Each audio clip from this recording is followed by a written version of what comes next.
All right, so here we are on Wednesday morning, the way I was afraid it was going to be. And although it's not quite live, it is about time for a push. So this is going to be really quick. Really, I want to point out a couple of things so we are prepared for what's happening tomorrow in class.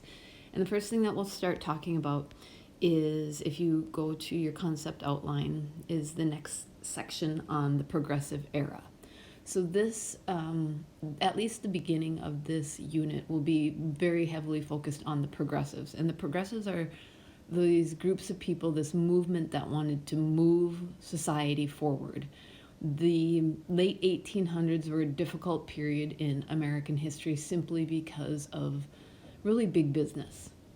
So the progressives knew that it was going to take a movement to progress society further than it had been. With the influx of immigration and the amount of people and technology that was happening, there had to be social justice issues that were coming hand in hand.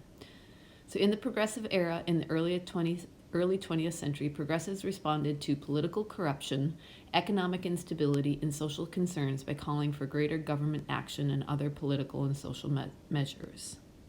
Some progressive era journalists attacked what they saw as political corruption, social justice, and economic inequality, while reformers, often from the middle and upper classes, and including many women, to effect social changes in cities and among immigrant populations. So the first thing we're going to talk about, and I think you juniors are already probably aware of the term, is called muckrakers. So Theodore Roosevelt, and we're going to look at this more in detail and do a hippo, but over on the right you can see that political cartoon. Theodore Roosevelt is elected president. He is a Republican, but he's considered to be a progressive president. And he kind of coins this term muckrakers as rather a derogatory term. It was not something that was looked at fondly. If you know anything about, say, cattle ranching or pig farming, you have to rake the muck. And the muck was all of that, manure that was left over. And so Theodore Roosevelt said journalists at this time were very intent on kind of digging up the dirt, if you will, and not really looking at the other great things that were happening in society. So muckrakers, Theodore Roosevelt actually did not want journalists to do this. Settlement houses in the Jane Addams Hull House we already know about. These next few, and if you just bear with me for a second, I'm really not going to talk about really any of these next few until we get to 10, 11, 12, 10 and 11 and 12. Because all of those are what we're going to be working on tomorrow, so you'll be more aware of those tomorrow. So if you will, go over, and I'll find it here. We're going to open up, okay, we're not going to open up. We are going to look at the hippo document of Theodore Roosevelt's. You can almost imagine me coming over to do this. Okay, so let's hippo this really quickly. So take a look at it. You can see the White House in the background. Theodore Roosevelt is holding his nose. You can see written in red letters, meat scandal. You can see heads of animals down there, bones down there. This is a pretty nasty looking, very graphic looking political cartoon. So let's do a little bit of historical context. What was going on? Remember, context is, give me the backstory. What happened before in history that got us to this point in time? Pretend I am walking into the middle of a television series and I don't know what's going on. So we know that Theodore Roosevelt was elected as a very progressive president. And we also understand kind of the idea of what had come before. We were going through a lot of panics. There was big business. There were monopolies. The trust acts are going to go, Sherman Antitrust Act is going to go into place. So we know that there is some corruption, Tammany Hall, things like that going on in politics at this time. One other thing is that you should know that the government now, Theodore Roosevelt, if you look at this, the government now was seen to be having the responsibility to clean up politics. This wasn't necessarily the case before, but now the government was expected to kind of step up, if you will, and clean up politics, whereas before it would have been states or individuals to kind of clean up their act. Now it was on the federal government. So the intended audience, identify the person the author expects to inform.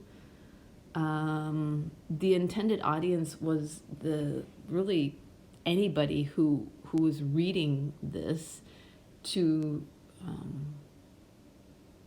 be exposed to what's going on. This is the emergence of muckraking journalism at this time. And remember, that's not a fond term, but it is a powerful way to expose the truths of what's going on. And this is a social movement now. The author's point of view, really the only thing I know about this is it's from Utica, New York. It was published, well, I'm not going to give it away too much, but it was published in the early 1900s. By the way, Theodore Roosevelt had been from New York before he was elected president. So I think it was just kind of the way of putting Theodore Roosevelt on the platform to deal with progressive issues that had to be dealt with. Why did the author create this source? Well, if you notice, Theodore Roosevelt is plugging his nose. First of all, that's to deal with the stench, and once you start reading The Jungle, you'll understand about truly the grotesque examples of unsanitary, terrible conditions and things that were put into food in that Chicago meat packing. And it wasn't just Chicago, it was all over. So first of all, he's holding his nose to, get past the stench of how bad that stinks.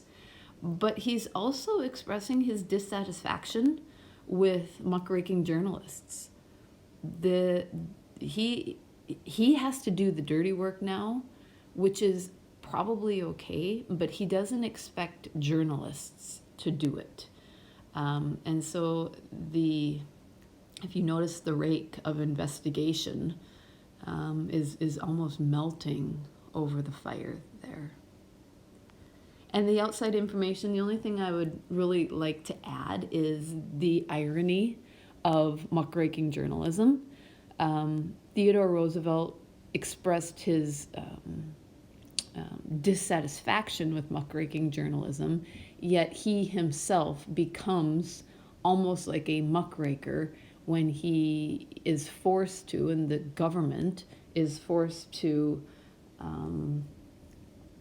look into these issues and take a more hands-on approach to government intervention. And we'll talk about this on Friday with the passage of the Food and Drug Act and a couple other pieces of legislation that we see now the government now is putting into effect.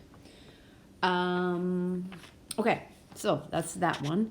And then I want to look at the Jungle. And so you're reading this in English right now. So this is Upton Sinclair, an excerpt from The Jungle, 1904. Let a man so much as scrape his finger pushing a truck in the pickle rooms, and he might have a sore that would put him out of the world. All of the joints in his fingers might be eaten by the acid, one by one. And as for other men who worked in the tank rooms full of steam, their peculiar trouble was that they fell into the vats. Sometimes they would be overlooked for days. till all but the bones had gone out of the world as Durham's pure beef lard. When you're reading this book, it's nauseating almost to picture that this was happening. This is not fiction. This was truly happening. You scrape your finger and have an open wound. This was a common practice of pickling food in order to preserve it, and the acid in that would literally eat away your fingers. You are in a big room that has a large tank, and it's full of steam, and it's really kind of cloudy in there, and you fall into one of these big vats in these big tanks, and people don't know you're gone, and you become part of, you are boiled into part of that food that then goes out to be sold as lard. It is the most grotesque conditions you could ever imagine. So a little bit of historical context then about this excerpt and the jungle in Upton Sinclair. So what was going on? Again, we have big business and weak labor unions that allowed these conditions to happen. The labor unions often got in trouble internally. There was conflict, strife within the labor unions. Sometimes they turned violent. People looked at the labor unions probably unfondly, and big business was still trying to monopolize. So this is what happened, remember what got us to this point in history. So this was what's happening in the late 1800s. There was a laissez-faire government. There were panics in the economy. So now we're at the point in history when Upton Sinclair begins to write this. So the intended audience, I would think this would be for many people. This would be for the common worker. This would be for labor unions. This would be for the general public. This would be for the government. This would be to expose factory owners and say, we know what's happening, and now the world is going to know what's happening. So I think there's a very large intended audience here. By the way, Upton Sinclair did not publish this as a book at first. It was almost like exposés, almost like short little informational pieces that were published, and then he put it into a work collectively closer to 1906. Who's the author? Well, I just mentioned Upton Sinclair. He was a progressive. At this time, he wanted to expose and reform politics through these social justice methods. He was from a probably poorer class family, and he began writing, and this is where he kind of made his mark in both journalism and politics. Why did he create the source? Well, so this is really important.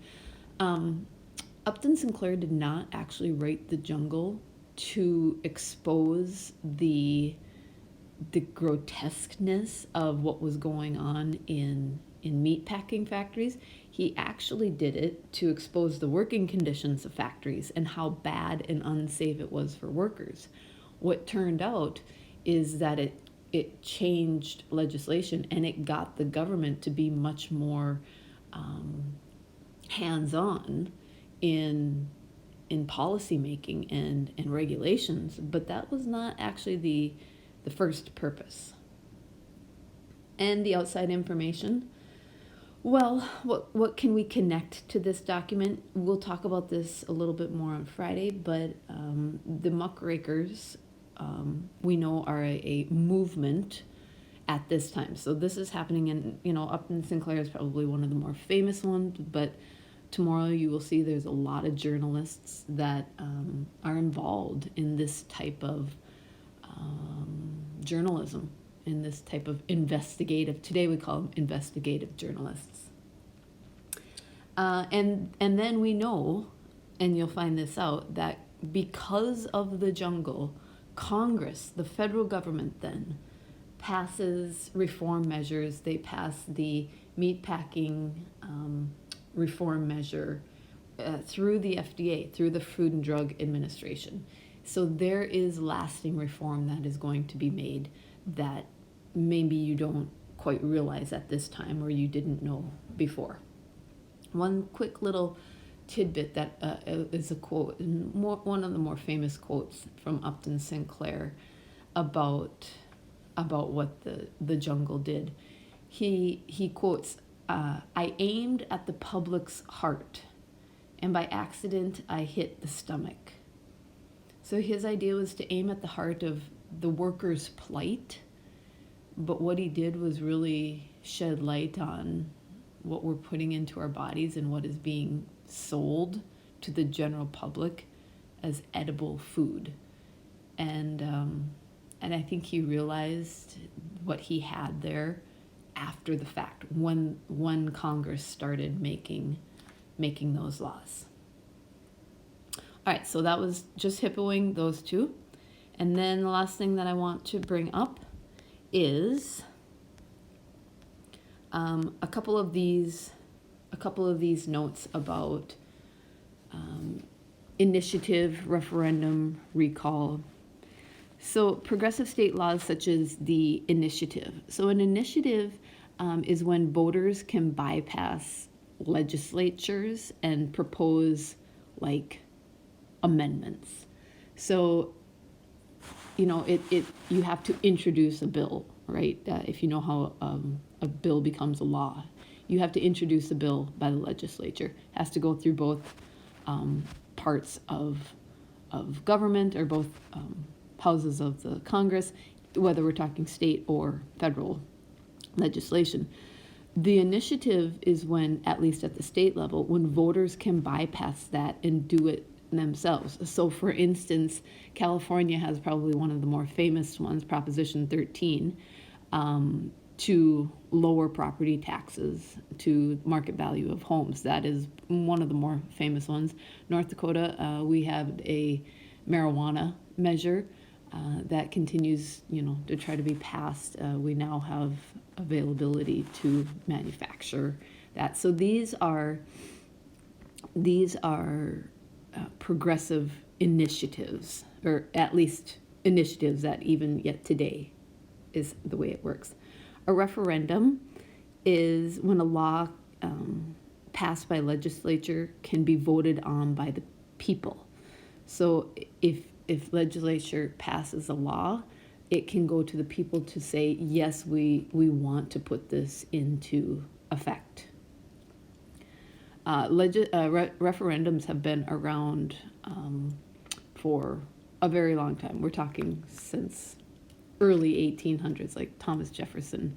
So it's a powerful tool in a democracy, in a society where people get to have a say. Recall is when voters can petition and vote to have an official removed from office. This is not for a president, but voters could petition to have an official removed. This doesn't happen that often. Progressives at this time definitely pushed for recall measures just to really clean up the corruption and the dead weight, if you will, in government. All right, so minimum wage, we'll talk about that maybe as we go along, and the rest of them, Lincoln Stevens' Shame of the Cities, Robert Lafayette, Ida Tarbell, those are the Lewis Hines, those are all things that you are going to be working on tomorrow with a little project. So, see you then. Have a good day. Stay safe, stay warm. See you on Thursday.